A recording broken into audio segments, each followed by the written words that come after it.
네, 안녕하세요. 최근의 농업 동향을 한눈에 알 수 있는 농정넷 이슈 브리핑 23번째 시간입니다. 진행을 하는 저는 경북 영천의 복숭아 농사꾼 이용수입니다. 한동안 농정넷 이슈 브리핑이 너무 뜸했죠. 총선 과정에 제가 후보로 출마하기도 하고 여러 가지 우리 농정넷에서 여러 가지 상황으로서 꾸준히 소식 전하지 못한 점 대단히 죄송하게 생각합니다.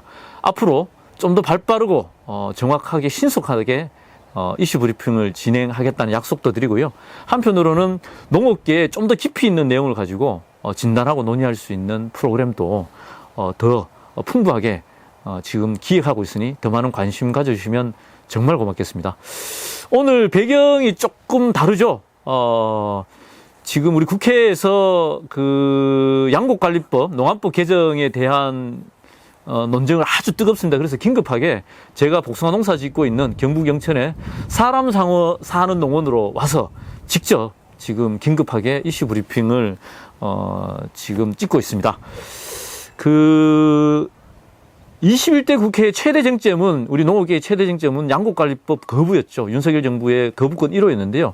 지금 5월 28일 날 국회, 21대 국회 마지막에 민주당이 양곡관리법 개정, 그리고 농안법 개정, 그리고 한우산업법, 그리고 농업회의소 등 직회부 상정했습니다. 이와 관련된 논란이 아주 뜨겁습니다. 우선 우리 송미령 농식품 장관이 연일 기자회견, 그리고 언론 인터뷰를, 그리고 또 기고를 통해서 악의적인 소식들을 전하고 있습니다. 그 주된 내용은 이렇습니다. 만약에 민주당이 추진하고 있는 양곡관리법, 농안법 개정이 된다라면 막대한 재정적인 부담을 가지게 될 것이다. 예를 들자면은 쌀을 매입하고 보관하는 데만 3조 원 정도 들고요. 그리고 채소와 관련돼서 한 5개 정도의 품목을 하더라도 1조 원 들고, 그 사실상 주요 농산물에 대한 농산물 가격 안정을 추진하기 위해서는 재정적인 예산이 추계가 불가능할 정도다라고 이야기를 하면서, 이렇게 된다라면 청년 농업이라든지 스마트 농업, 다른 산업에 사실상의 재정을 할 여지가 없다라고 이야기하면서 반대를 하고 있습니다. 근데 실상은 그렇지 않습니다. 우리 2020년 농특위에서 연구한 자료에 의하면요, 쌀 포함 16개 품목에 대해서 농산물 가격 안정을 추진한다라면 1조 30원 정도밖에 안 된다는 이야기입니다. 근데 송미령 장관이 일방적으로 이 양곡관리법 개정이라든지 그리고 농안법 개정에 대한 이야기를, 재정적 부담을 근거 없는 이야기를 하면서 사실상 거짓 선전으로 왜곡하고 있는 실정이고요. 또 한편으로 크게 보면 두 번째로는 지금 민주당이 추진하고 있는 양곡관리법 개정이나 농안법 개정은 사실상의 쌀에 대한 시장 격리를 의무화하는 것이 아니고요. 우리 농민들이 가장 바랬던, 부자는 안 되어도 좋으니까 좀 안심하고 가격과 관련해서 농산물 가격이 좀 안정됐으면 좋겠다는 이야기입니다. 그래서 농산물 가격이 급격하게 떨어진다라면 3년에서 5년 내지의 평균 가격으로 거기에 일정 정도의 차액을 보전하는 가격 안정제입니다. 그래서 매년 이것이 발동할 수 있는 조건도 아니고요. 3년, 5년의 평균 이하로 급격하게 떨어졌을 때 일정 정도, 한 85% 정도의 가격을 안정하는, 그래서 가격을 좀 안정하겠다라는 것이고, 이것은 우리나라만 제시하는 것이 아니고 이미 미국이나 이런 나라의 적정가격제라고 해서 시행을 하고 있고요. 우리 정부에서만 시행하지 않을 뿐이지 전국에서도 많은 지자체에서도 한 60, 70개의 지자체에서도 이미 시행을 하고 있는 법입니다. 그래서 우리 송미령 농식품 장관이 여기에 대해서 악의적인 여론을 호도하고 있는 상황이고, 더더욱이 지금 농민단체들이 이거 민주당에 대한 법안을 반대하는 일정의 줄 세우기를 지금 하고 있는 상황입니다. 그래서 민주당에서 얼마 전에 5월 9일이었죠. 5월 9일 날 국회에서 신정훈 의원이라든지 아니면 이원택 농업위원회 위원장을 포함한 민주당의 국회의원들과 그리고 또 농민단체들이 간담회를 했습니다. 그 간담회 내용의 소식을요, 간단히 보고 또 이야기를 드리고자 합니다. 현장 농민과 농민단체들이 우려하고 있는 사안들에 대해서 의견을 충분히 수렴을 하시고, 정부와 여당, 야당이 통큰 협치를 통해서 농가 소득 안정을 위한 근본적인 대책이 마련될 수 있도록 당부를 드리도록 하겠습니다. 예전에는 우리 농민들이 정부하고만 싸웠습니다. 근데 지금은 정부하고 싸움을 떠나서 재하고 싸우고 있습니다. 하늘하고 싸우고 있어요. 그래서 이걸 어떻게 해결할 것인가에 대한 고민들도 많이 해보고 양곡관리법이라든지 여러 가지가 있습니다만 실제 우리 농민들이 성에 차지 않습니다. 않지만은 또 그것을 반대하는 단체들이 있어요. 우리 농민 단체에서. 그래서 그 단체는 과연 농민인가 농식품부 직원인가 좀 의심스러울 정도로 좀 한탄스럽습니다. 이제 농산물 가격 안정제를 도입하기 위해서 별도의 법안을 종합적으로 만들기보다는 예를 들면 농업법 일부를 개정하고 양곡관리법 일부를 제정하고 한우법을 바꾸고 양돈법을 바꾸고 직불법을 바꾸고 뭐 이런 과정이 있습니다. 저희가. 현재 대다수 농민단체는 직불예산 확충을 위해 목소리를 높이고 있습니다. 이런 상황에서 쌀 의무시장 정리 및 가격 안정제를 도입할 경우 직불예산 확충에 부정적인 영향이 미치지 않을까 현장에서는 우려들을 많이 하고 있다는 말씀도 붙이겠습니다. 그래서 과연 우리가 앞으로 향후 10년, 20년 후에 여기 과연 의원님들이 계시지 않을 것이고 우리도 여기 이 자리에 없을 것입니다. 그때 가서 우리가 그때 식량 문제를 어떻게 제고를 했는지를 다시 한번 생각해 본다면 그때 가서 몇십 조를 투입한다라도 농업을 하라고 지원해도 그때는 농사 지을 사람이 없어서 정말 이제 우리에게 시간이 없다. 더 이상 시간이 없다. 80세, 90세 된 이 농민들의 모습을 보면서요.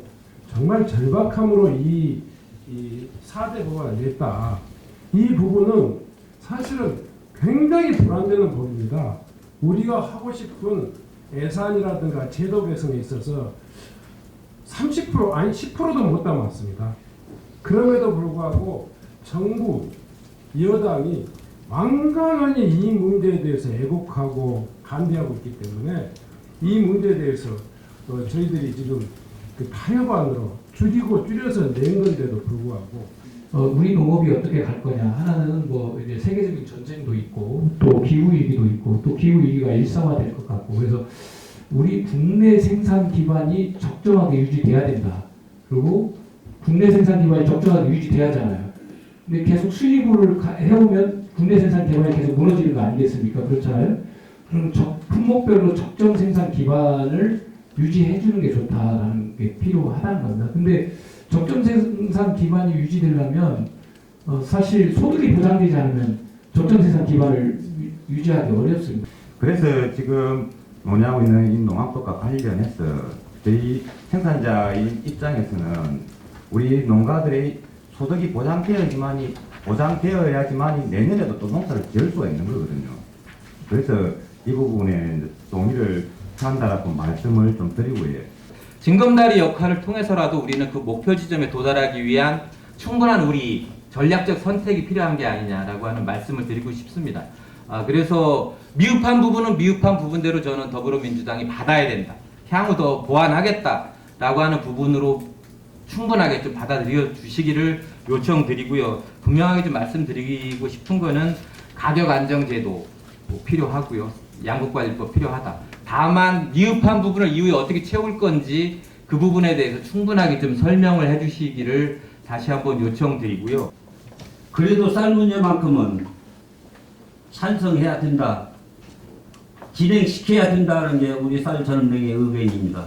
따로 성명서는 발표하지 않았습니다. 그럼에도 예산에 있어서 작금의 현실은 쌀수매 경리고 뭐 추가 수매 등등 해서 어떻게 해서 타 단체 즉 축산단체 예산까지 해도 부족하다는 식으로 간계를 부리고 있습니다. 어디에 생각은 몰라도 지금 시기적으로 이렇게 별을 심어도 희망이 없습니다. 앞으로 계획을 못 잡니다. 이건 정부에서 하도 이렇게 장난을 치니까 이런 부분에 대해서 이렇게 봤을 때는 사실 농민들이 어떠한 국가에 대한 그 존재인가 이런 부분에 대해서도 한 번쯤은 생각하면서 양곡관리법 기본 체계는 가격 관리의 이 수단이 수급 관리에서 시작됩니다. 그러니까 지금 모든 농산물이 수급에 있어서 과잉되면서 가격이 폭락해가는 그런 추세이기 때문에 특히 양곡은 지금 논이 훨씬 더 필요량보다 더 많은 양을 생산하고 있기 때문에 나타나는 문제 아니겠습니까? 그래서 저는 양곡관리법 이 내용에 지금 그 2페이지에 나와 있는 그 내용을 보면 아시겠지만 양곡관리법을 정부 양곡의 종합관리 시스템을 도입하고 선제적인 수급 조절 정책을 정부의 의무로 명기하고 있습니다. 그래서 사후적으로 수매 비축에 들어가는 이런 상황은 크게 저희들이 예상하기에는 지금 정부가 주장한 것보다 10분의 1도 되지 않는다 이렇게 생각합니다. 지금 송미령 장관이 언론을 통해서 가장 크게 이 양곡관리법을 왜곡했던 것은 뭐냐면 현재의 이 양곡관리법이 야당 주장대로 시행되면 최소한 수매 비축 비용으로 1년에 3조 원이 들어간다고 했어요. 이건 누가 계산해봐도 절대로 있을 수 없는 이야기예요. 네, 잘 보셨죠? 핵심은 우리 농민들의 요구도 그렇고 민주당이 이야기하는 핵심은 다른 것이 아닙니다. 우리 한국 농업의 가장 큰 비중을 차지하고 있는 쌀에 대한 가격 안정, 그리고 또 여기에 대해서 안정이 돼야만 한국 농업이 기본적으로 안정되게 유지할 수 있다는 것이고요. 또 다르게 보면 쌀 등 마늘, 양파, 배추, 그리고 또 과수, 주요 과수에 대한 이런 주요 품목에서라도 최소한의 가격 안정이 이루어져야만 농민들이 안심하게 농사 지을 수 있다는 것입니다. 어떻게든 이렇게 한번 실현해 보고자 민주당의 법안이 지금 좀 부족할 수는 있지만 이것을 고민한 것이고요. 여기에 대해서 우리 윤석열 정부와 그 송미령 농식품 장관이 반대만 하지 말 것이고요. 부족한 부분은 채워가고 이렇게 조금 생산적이고 합리적으로 이 안을 받아들이고 논의를 진척시켰으면 좋겠습니다. 그래서 좀 지금 또 중요하게 문제가 되는 것이요. 올해도 사과가 지금 결실이 안 되고 있습니다. 사과 한 알 10,000원으로 대표되는 윤석열 농정이 또 심각한 위기에 처해질 것입니다. 그럼에도 불구하고 아직까지 대책이 마련되지 않고 있습니다. 그래서 제발 좀 부탁드립니다. 윤석열 대통령님, 그리고 농식품부도 마찬가지입니다. 반대만 하지 말고요. 민주당이 제시한 법안에 대해서 부족하지만 첫 단추를 함께 한 걸음 내딛었으면 좋겠습니다. 28일 국회 본회의 상정되는 그 양곡관리법 개정안, 그리고 우리 그 농산물 가격 안정법, 그리고 한우산업재정법, 그리고 또 농업회의소법과 관련해서요, 적극 협조를 해주시고요. 부족한 것은 이후에 또 한번 함께 머리를 맞대고 채워나갔으면 좋겠다라는 부탁을 드립니다. 예, 오늘 준비한 소식은 여기까지입니다. 농업농촌이 제 가치를 인정받고 농민들이 행복한 세상을 꿈꿉니다. 고맙습니다.